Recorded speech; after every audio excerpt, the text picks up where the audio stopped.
Hey everybody, it's Alyssa from KBL Texas Homestead. It's been a while, but I thought I'd hop on here really quick and show you guys a pretty cool recipe that I like making, my family likes to eat, especially when it's fresh and cold outside. Why not eat some fresh, homemade, warm bread for dinner? I'm gonna show you guys kind of like a step-by-step of how I do it, and hopefully it'll be easy for you guys and you guys can try it out too. So let's get going.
Okay, so I'm just checking. It's still in this bowl.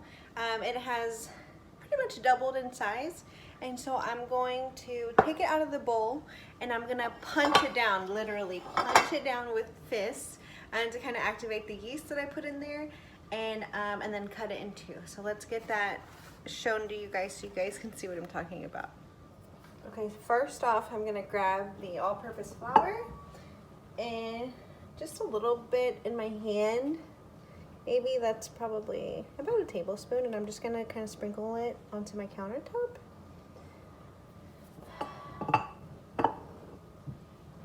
Okay, taking this out and literally punching it down to activate that yeast.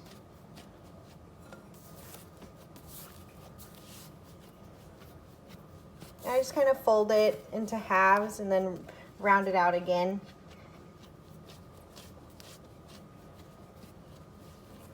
Now I think it's pretty smushed and as activated as it's gonna get, right? So I just kind of folded it and back into like almost a roll. It doesn't have to be perfect at this point because you can reshape it. I'm just gonna take a knife and I'm gonna cut it down the middle. Let me show you guys. Okay, so here's my roll. And so literally I already had a line there from where I had started cutting it. And so I'm just gonna slice it down the middle and kind of turn it into two separate loaves. Okay, there I have it.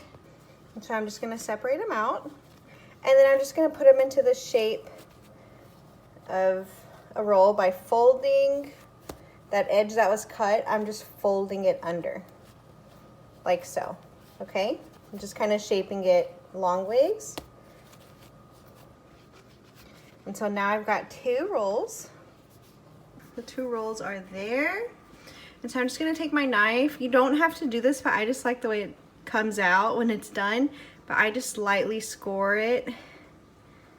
It doesn't help with anything. It's really just aesthetics.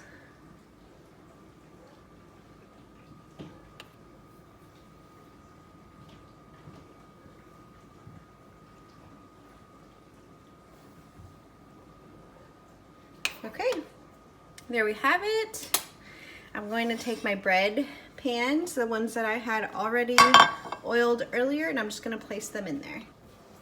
So taking this one and putting it in to the pan, second one into the pan. Now that they are in their own bread pans, I'm gonna put a napkin on top of them and let them continue to rise. Okay everybody, so they are about done rising in the bread pans. Let me show you guys. So that's kind of how they're looking. They are not exactly double in size, but they are bigger than what they were when I, sorry, I'm trying to get that right. When I put them in originally. It's a little bit harder in the winter time to do this because they need to rise in the warmth and it's drafty in my house. That's kind of why I kind of try to get them under the lights, but if you're making it at home, try to put them in the most warmest part of your kitchen or your house so that they can rise a little bit better. I'm gonna go ahead and stick them in the oven. Now the oven I set to 375 and I'm gonna leave them in there for about 30 to 35 minutes.